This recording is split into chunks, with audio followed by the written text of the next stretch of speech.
You're watching SoundTree TV.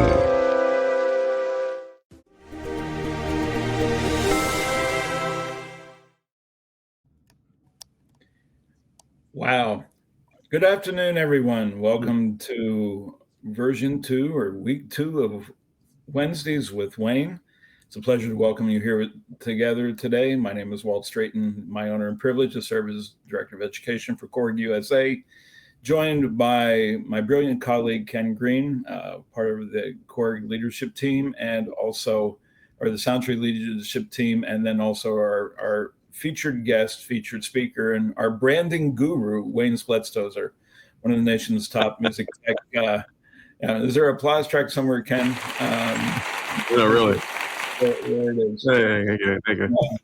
We're glad to have you there. We're also delighted to welcome some of the guests who have pre-registered with us. This is our second one of these, so we joke in some ways we're building the airplane as it goes down the runway. So we're delighted to welcome Carrie from North Carolina, Lisa from Arkansas, Joel from Alabama, and Deanna from New York that have pre-registered to be with us today. And by the way, to our guests, if you have a question that you'd like for us to address from a housekeeping perspective, I think it's going to be in the top right. Ken, not if I say this correctly, in the comments section. If there's a question you'd like to send in, we want to be more than happy to field it. Okay. Anyhow, for the next 45 minutes, we invite you into our conversation. You know, part of what we do with the SoundTree group is we field questions daily, weekly, and particularly at this time of year now that those of us that are in the classroom are, we've gotten our year going. In many cases, we're now in the second month of instruction, and we've cleared maybe the first fall concert. We're thinking, or it's coming up, but then we have to start thinking about the holidays. But we also know that it's never too early to start thinking about, my budget for next year, or I'm putting a vision together, and how do I get there? I want to expand my music opportunities, all those kinds of options, or music lab opportunities, I should say. And so in that context, what we wanted to do today was to, in response to a lot of the questions we received, is I wanted to feature two gentlemen, Wayne, obviously our regular guy, but Ken, who in the course of his career with the Memphis Public Schools had done some really exceptional work in terms of just building a music lab, a comprehensive music technology program, including a lab from scratch.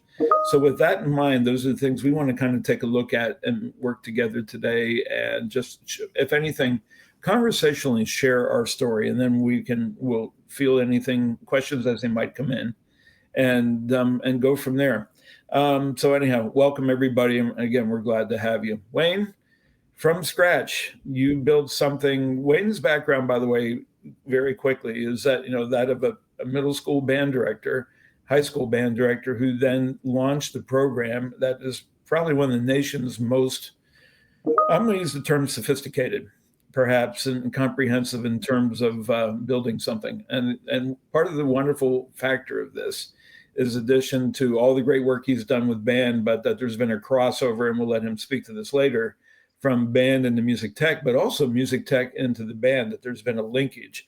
Sometimes we hear, or we get in conversations with teachers, that one is exclusive over the other. Oh, I don't want to build a music tech program. It's going to hurt my band program, and vice versa. What we know is that that's not the case. And Wayne's done some really exceptional work.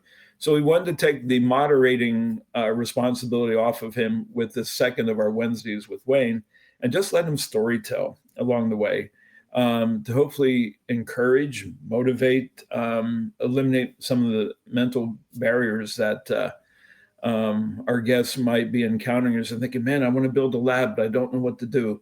And how do I get started? And where do I find funding? And.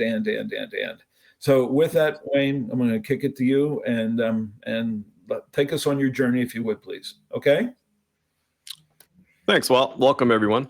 So I'm Wayne Spletstozer. I teach at Torrington High School in Connecticut, and I've been teaching here for 29 years. And my job is band, orchestra, and I teach music tech. So I'm doing all those things. I'm not just solely music tech. So I've built our lab here at Torrington High School. I've helped numerous school districts across the country help build their labs and get them started. So if you're thinking about, I need to get a lab, what do I do? The first thing is, and the most people want to go, well, how much do I need? That's always the first question I get. And you got to think backwards. It's not about the money at first. The first thing you got to do is you got to figure out what you are going to teach with the technology. That in turn will help get your list of what you need, and in turn will get you a price and a cost. You can't really go backwards and go, all right, I'm going to spend $50,000, $60,000. But then you don't know what you're going to teach with it. So that in turns, you don't know what kind of hardware, what kind of software, any of that stuff. So you got to have a plan in mind before you start going to a company or someone to say, I need a lab. So first thing, okay, is it going to be a standalone music tech lab? Is it going to be guitar? Is it going to be music tech and piano? Is it going to be something totally different? The beautiful part about technology is it's really never the same. All of us do it differently. All of us take a different spin on technology based on our experience, our backgrounds, our situations, our diverse populations, whatever the case may be. So if you're designing a lab and you're searching online going, ooh, I want to do what that school has. Well, that school, it may work for them. It may or may not work for you. So you really have to have, okay, what do I want to teach first? And that's always step one. The most generic things, okay, we're going to teach composition, maybe some remixing, maybe we'll do some sampling, maybe we do some podcasting, maybe some live performance, maybe some DJing. Again, depending on the age level too. In middle schools, I've seen mostly the same thing: composition, remixing, sampling, all that stuff can be done in middle school. Elementary school is a little different based on the time and the skill set and what you really want to teach with them. But labs per se are mostly being used in a middle or high school setting. So the first thing is, what do you want to teach? Once you get that figure out, then you can start talking about, okay, I need to get keyboards and headphones and furniture. Don't forget furniture and DAWs. The one thing I'm not going to talk about, and this is specifically from my situation that I've seen come more and more recently, is computers. A lot of newer labs in newer districts are not being installed with computers. The reason is because all our districts are one-to-one laptops. So the kids are walking around with a computer with them, and they just walk into the lab. So in our lab situation, we did not put in the budget for any computers. And I know about 4 or 5 other labs recently that are being built or have been built that the same concept. They said, why are we going to put desktops in when the kids walk in with laptops? And that way the district is in charge of upkeeping the laptops, and that's off of our hands. So that's what we did in ours. We have no computers in our lab at all. I'll give you a brief overview of what we have. We have M Audio keyboards. We have Soundtrap as our DAW.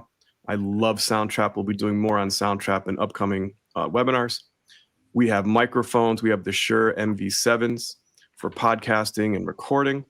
And we're in a lucky situation where we have 3 rooms that were built in a brand new school we moved in January. So we do have a podcasting studio, and we do have a modern band room. All of that was outfitted by SoundTree, and I'll explain funding and stuff in a few minutes. So with the hardware technology that you have, again, you got to think about what you're doing. If it's a piano lab versus a music tech and a piano lab, that'll dictate maybe what kind of keyboards you get. I've seen districts use 49 key. I've seen some not use any keyboards, and they use the computer keyboards that are built into the software in their computers. The bottom line in all this, it depends on money. How much do you have to spend, and what is the biggest bang for your buck to get what you need? In most situations, you have one chance to build a lab, and you want to build it as comprehensive as possible. So you need to talk to your district. Anything you hear in today, what you hear from myself and other people that may have their suggestions, it's you always have to talk to your district first. What does your district want? What will your district support? What will your district fund? So after you kind of get your hardware and your software, and then districts are going to say, okay, great, you got this new lab. How is it lining up curriculum-wise? Do you have a curriculum? Is the curriculum going to be with the standards? Depending on your district, they may be very strict about this, or they may not be strict about this. The National Core Art Standards, they're the best ones to go to. You do your 4, creating, performing, responding, and analyzing. All your stuff can be used for that. Your lessons can be easily attached to one of those 4. There are also SEL, and depending on what part of the country you're in, you can also use the CTE. In New England and Connecticut, I know we cannot use CTE for funding or anything regarding music. Other technologies, yes, but CTE we cannot do. So you start getting all that together. You got your curriculum lined up. You got what you want. Now you're talking to a company. Now you got to talk about funding. Where are you going to get this funding? And there are many ways to get this funding. Talk to your district first. Is there money in the budget? Can it be put in future budgets? If not, do you go for grants? Do you go for local foundations, local businesses, service organizations? You got to figure out your town, your community. Is there any money to be had there? All in all, you've done the work ahead of time saying, here's what I want. Here's how it relates to curriculum. Here's what the kids are going to learn. I know in my situation, when I talked to Stefan from SoundTree, we made sure we had a whole sheet of here are the skills that our kids are going to learn when we install the modern band room, the podcast studio, and the tech room. That was a game changer for my justification in talking to grants and talking to the state. So it's always good to have all that ready and don't just go, hey, I need a lab, give me money. It's not going to get you far. So if you do grants are dependent on state, federal, local, what is available to you. I used something specific to Connecticut, and it's called Alliance District money. ESSER money was that big chunk from the government that came out of COVID. That is now gone from that. It stopped in 24, I think it was September 24. Some districts still may have some money, unlikely, but still may have some money from that. You can always ask. ESSER money can be used for a variety of things. You just got to find the person in your district that's in charge of that. And that goes with grants and anything else. There is a person in all our districts that is in charge of grants, or the person who can reach out for grants. Use that person because they have a knowledge base and a network that maybe we don't have access to. So it's always good to bring in people that are smarter than us when it comes to this. There's also Title IV grants that could be used. There's also CTE money depending on where you are in the country. There's also grants in terms of the NAM Foundation. They do NAM Foundation grants. There's Mr. Holland's Opus, VH1, Give a Note Foundation, NEA grants, Donor's Choice. There's all of those wide-ranging things. But check first in your district, in your local greater community. A lot of communities have various foundations that you can go to.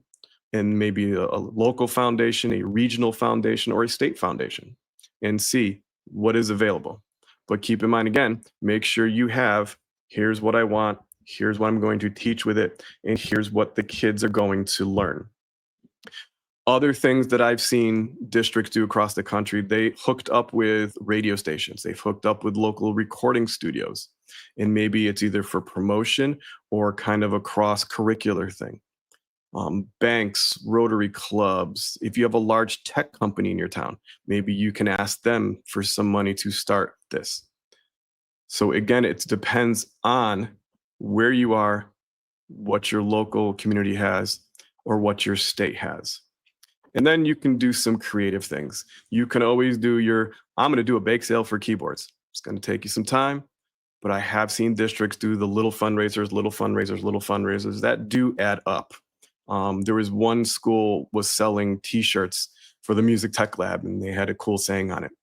Another school I've seen did a podcast series, and they kind of charged people to do some advertising on it. Basically, be creative. There is no just one way to find money. It's wherever you can find it and however you can find it. But don't be afraid to talk and ask questions, whether it's to your local people, your district people, your boards of ed, even people like SoundTree, all that stuff, SoundTree, sorry, will help you in finding those things. So that's kind of my spiel on how I got started. So I don't know if Walt, you want to chime in?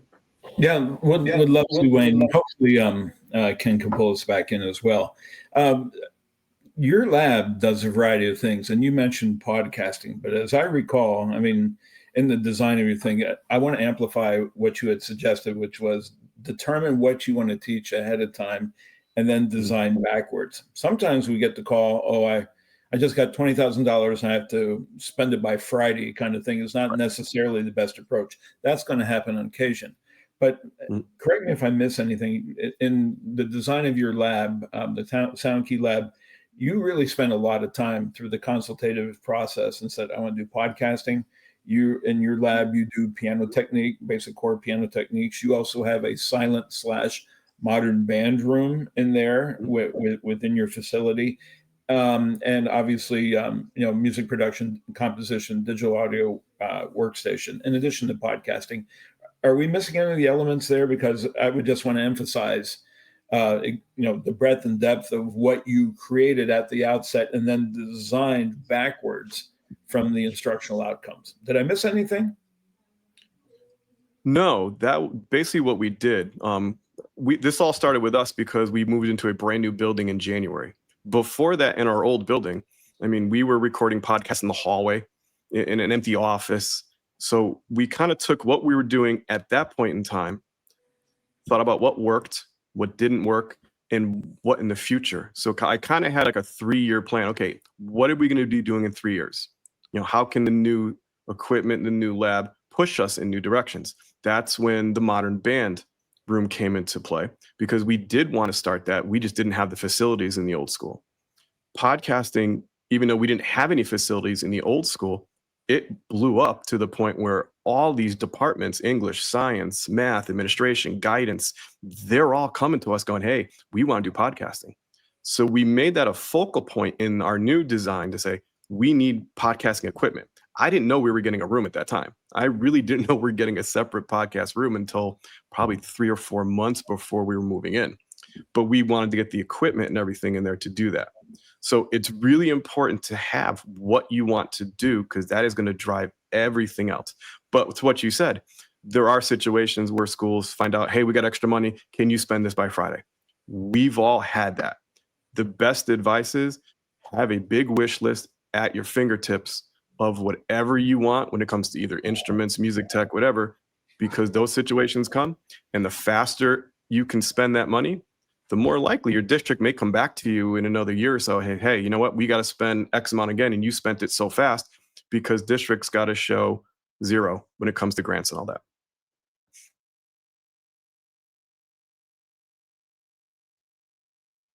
Sorry, my wonderful dog is seeing a deer outside my office window right now, and he's less than pleased. So I apologize for any extraneous noise we may pick up along the way. Your greetings from north central Pennsylvania. Anyhow, I digress. One of the things I want to amplify, and then Ken, you've uncovered a tremendous asset that I think we want to share with our friend Justin from California. But I don't want to take anything for granted. You mentioned repeatedly, Wayne, CTE, and for everyone that's here, that's a bucket of money that's aligned with career and technical education. And depending on the state that you live in, the digital arts, video, audio, or whatever, are becoming a matter of priority. Ken's working with, and I'll let him speak to this in a moment, with several school districts in Georgia. We know that in California that they've already identified the arts as being an important area of workforce development. Our guest author of The Way I See It, Frank Makos, who was with the school district of Philadelphia and now is in the Mann Center for the Performing Arts in Philadelphia.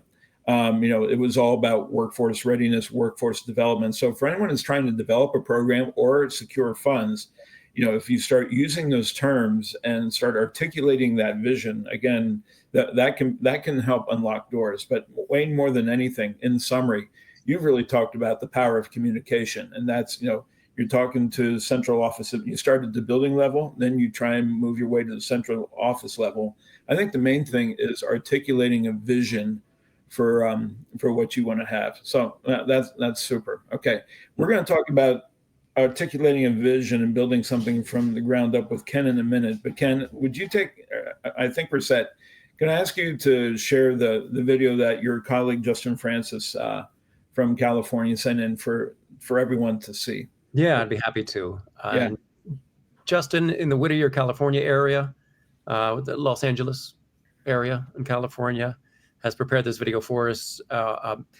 He has done some tremendous work in his district, Los Nietos School District, where he outfitted 3 of his elementary schools with sound key labs. He's doing some podcasting, music production, lots of really interesting and engaging work, to the point where he has had to offer after school, or actually before school and after school programs to accommodate the interest from the students. And with that, he's gained the tremendous support. He always had it, I believe, because his administration was very much behind him when this all started a little over a year ago, but especially now that they've realized the success and the interest from the students. So his program continues to grow. Justin's going to share this video on his experience with grants and funding, specifically the ELO-P program.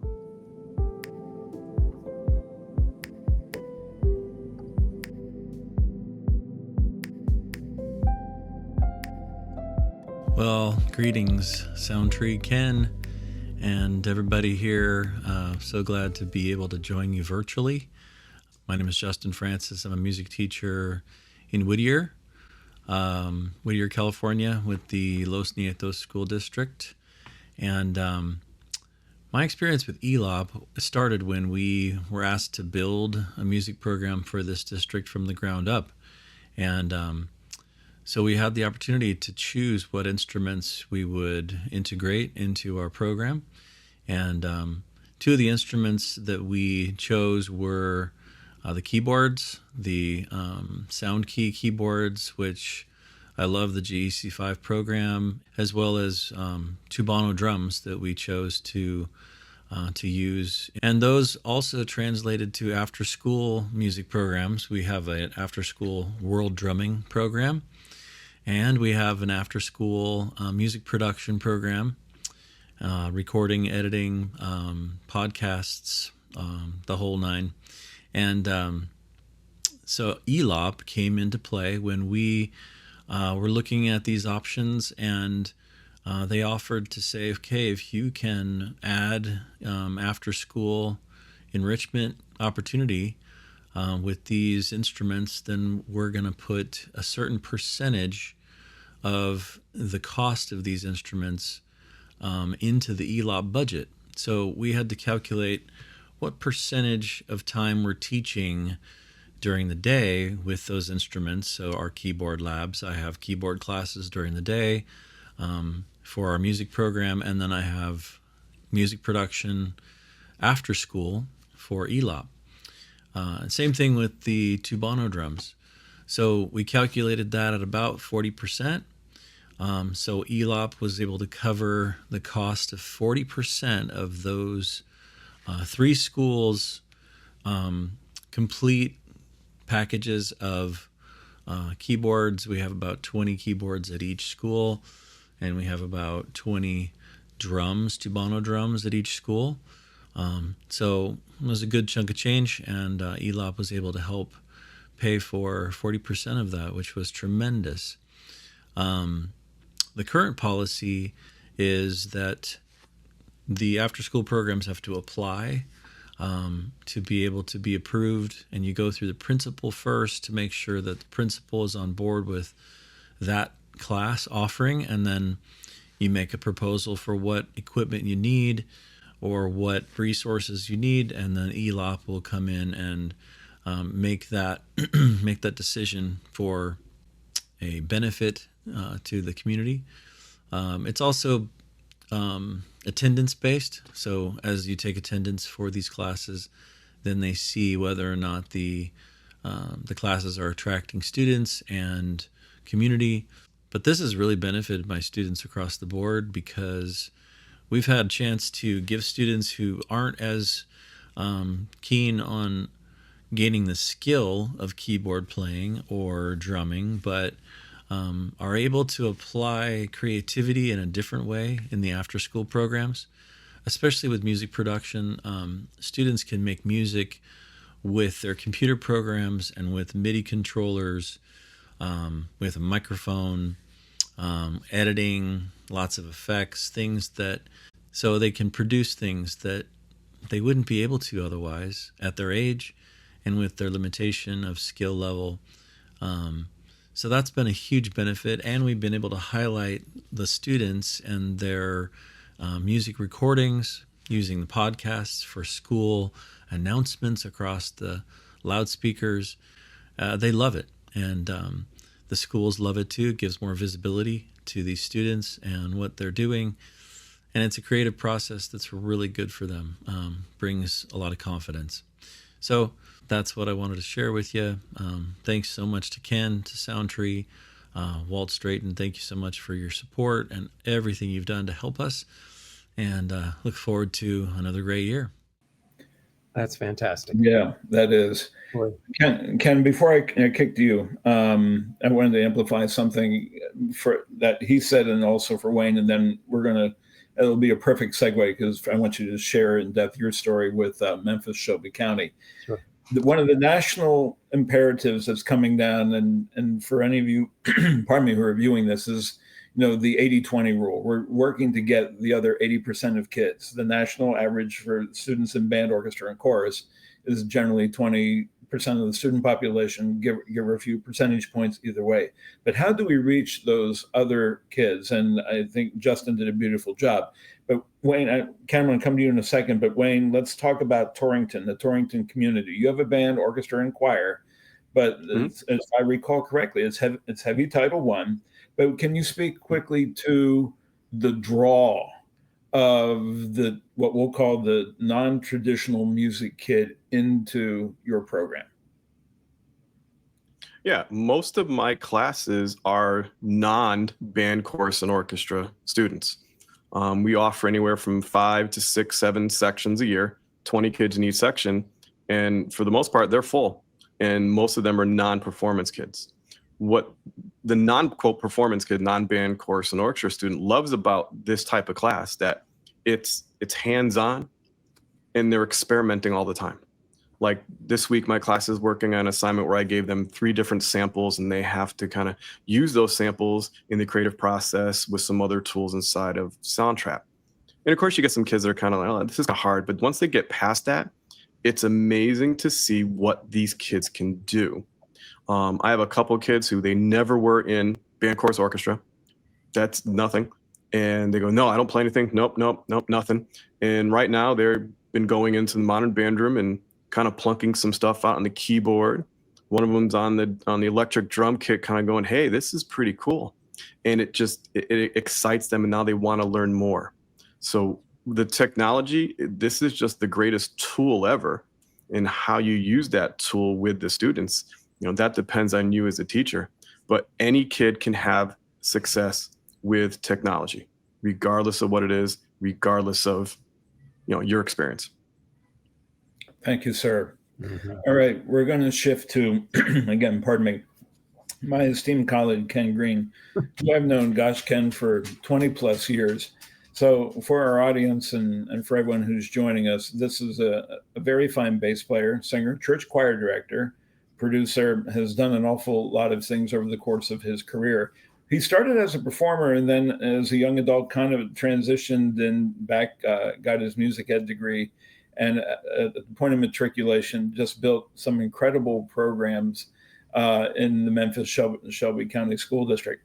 So where Wayne had the benefit of building from the ground up, kind of, sort of, but then a brand new building that he got to outfit and move appropriately. Everything that Ken did was basically from the ground up, probably starting with S&H green stamps. I'm giving my age away right there with S&H green stamps. That's correct. You're right. And then just build it up. But in terms of outreach and inspiring and motivating kids, from music production to their own TV channel to it's quite a story here.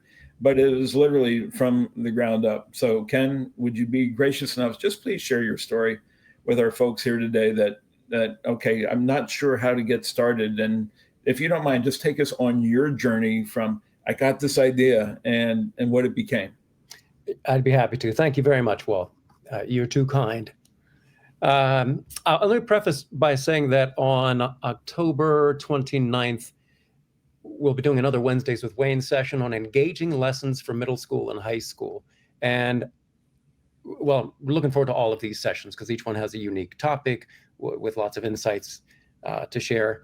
That particular one is an opportunity for everyone to see and hear examples of some of these really, really awesome lessons. I know Wayne has some tremendous things to share, but what Walt was explaining, or some of the lessons that I've done with my students over the years, some of the work they've created, I'm looking forward to share. So one more thing is that I've also had the good fortune of having a very supportive administration throughout my time in Memphis teaching for 21 years, all in middle school, with the exception of a couple of years where served at a more administrative level. But my first year here in Memphis, I inherited a choir program and with a couple periods of general music, and I didn't have much to work with. I had a damaged keyboard lab and a set of Remo World drums, and that was great. It was something to work with.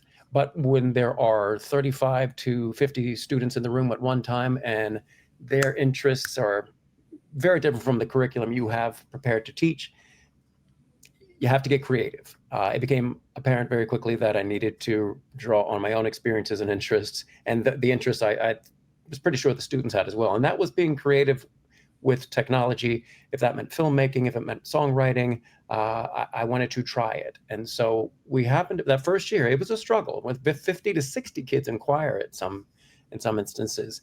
I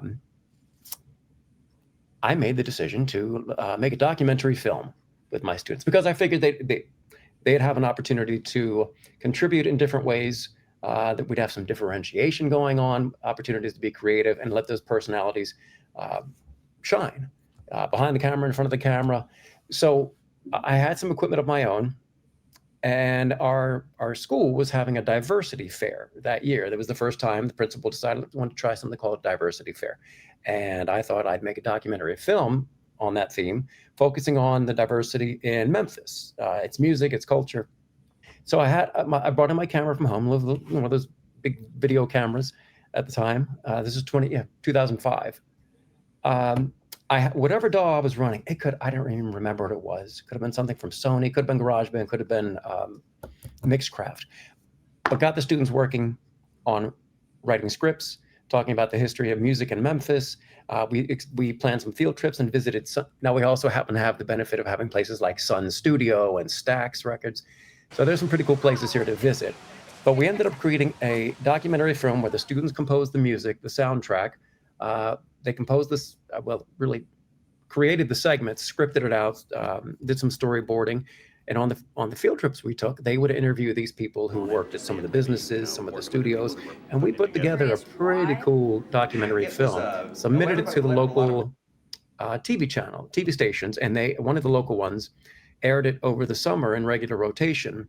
So it turned out to be a big hit, lots of buy-in from the students, and it really changed the course of my teaching.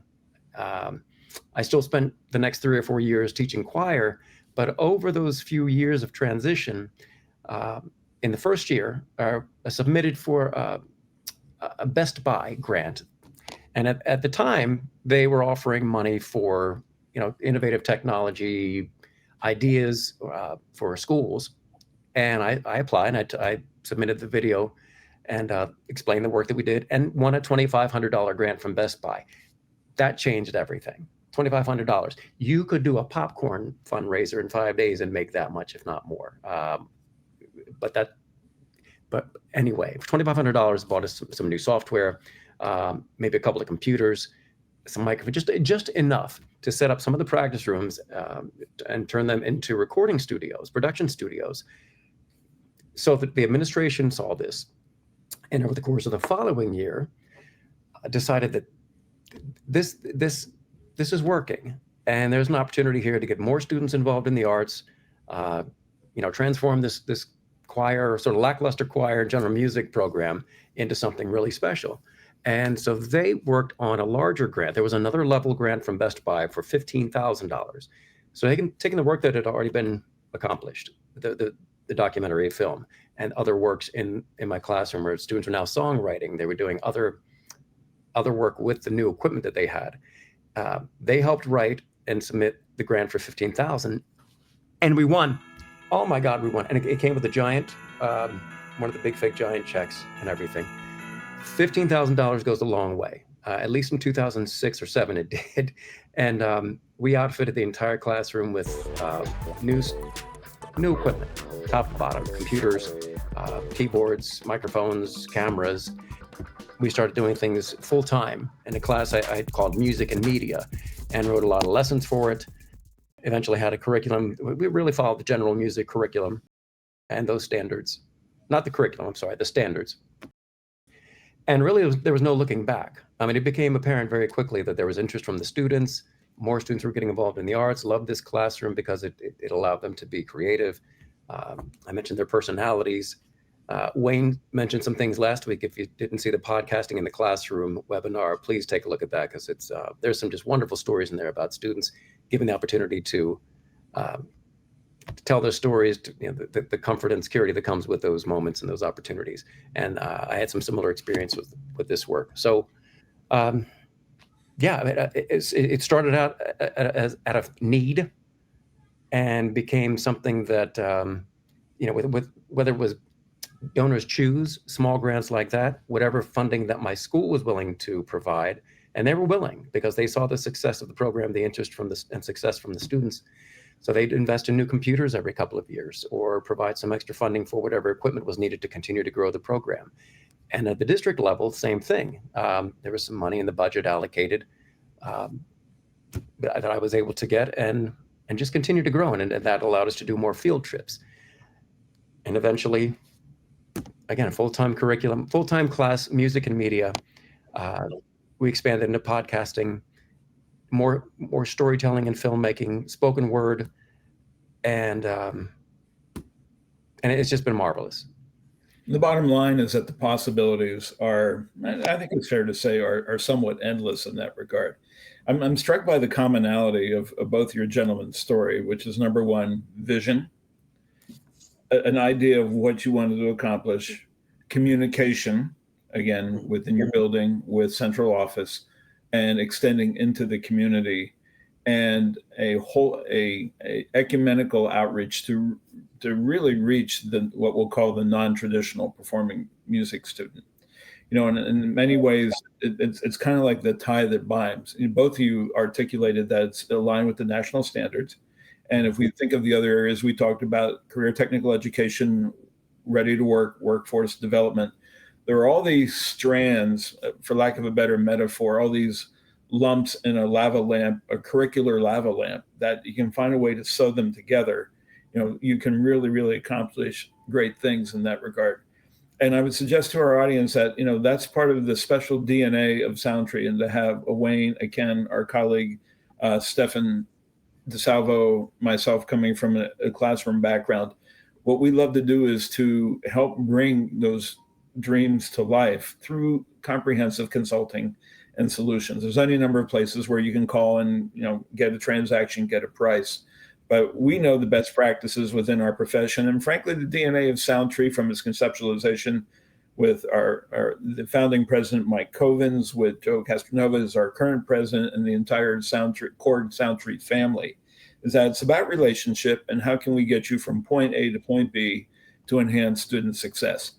For those of you who are familiar with TIME, the acronym Technology Institute for Music Education, there's an annual award given to that an exemplary teacher in the field that's named after Mike Covens, SoundTree's founder, or president of KORG at the time of SoundTree's founding in that regard. So all to say that, we're delighted to be able to bring you this presentation, future presentations, in the spirit of we just want to help you and your students succeed in that regard.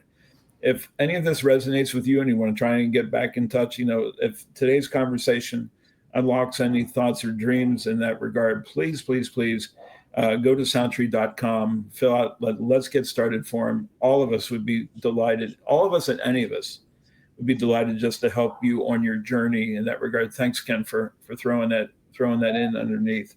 For those of you, who weren't able to join us today, hopefully you will find us on YouTube, and we'll keep these coming. Ken, you referenced next week and subsequent weeks, Wednesdays with Wayne. Wayne, thanks for sharing your platform with us today.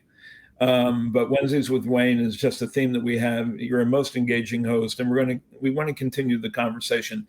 In the weeks to come, we'll be inviting one of our other team members, Chris Sanders, if you're interested in the area of sound reinforcement, from everything small, from you have a show choir and what PA do I need, to our school is going to be undergoing a massive renovation in the auditorium. What's best practices?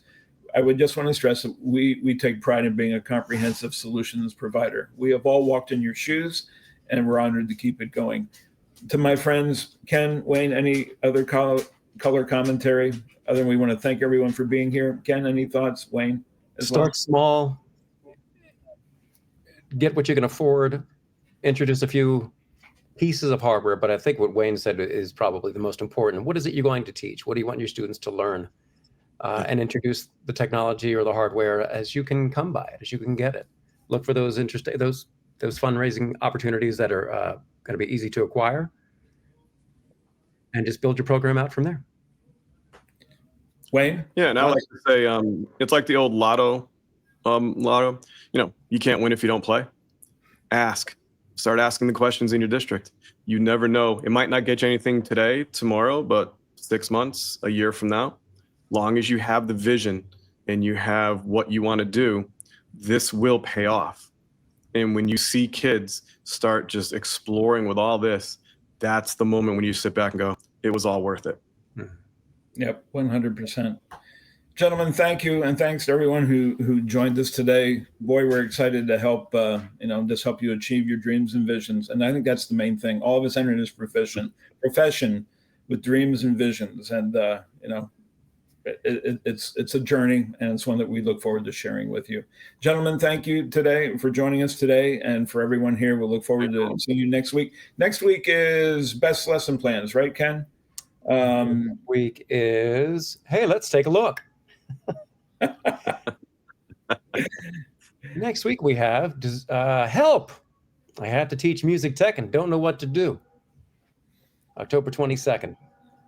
Yep. Same channel.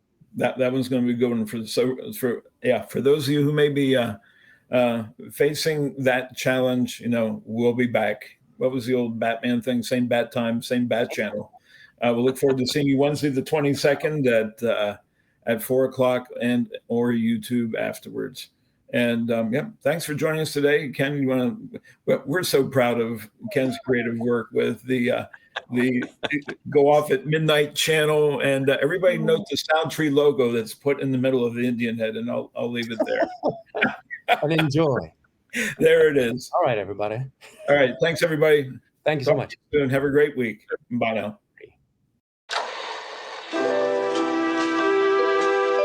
Thank you for watching SoundTree TV.